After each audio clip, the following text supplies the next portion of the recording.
আল্লাহর ঘর সবগুলো সমান।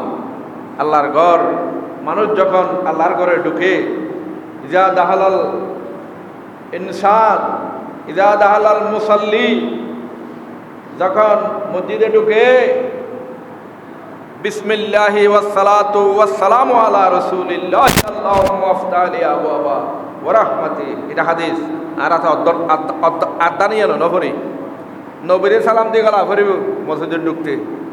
নবী রাসূল পাক প্রত্যেকটা মসজিদত, প্রত্যেকটা মুসলমানের, প্রত্যেকটা মুমিনের ঘরত হাজির নাজির। সুতরাং এই মুবারক দিন, ইন্না ইয়াউমাল জুমআ সাইয়্যিদুল আইয়াম, দিনের মধ্যে শ্রেষ্ঠ দিন। এটা তো আমরা বুঝি না, আদান হতে দিব মুয়াজ্জিনে ইয়ান হই না। ইয়াউমুল জুমআতে ঈদুল মুসলিমিন, মুসলমানের জন্য ঈদের দিন। আর ঈদুল ফিতরের দিন বুঝি দেয় না, ঈদুল আজহা, এটা আরো বহুত ঈদের দিন আছে। সবচেয়ে আসন্ন ঈদ মিলাদুন নবীর দিন আরো মুবারক দিন, আরো বড় দিন। ইন্না ইয়াউমাল জুমআ সাইয়্যিদুল আইয়াম।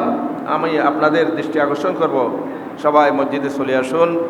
এই মসজিদের মধ্যে আজকে এই মসজিদের খেতাবত করবেন হযরতুল আল্লামা জনাব মৌলানা ওবায়দুল্লাহ সাহেব কেবলা মুদাজিলুল আলী। উনি তশরিফ এনেছেন।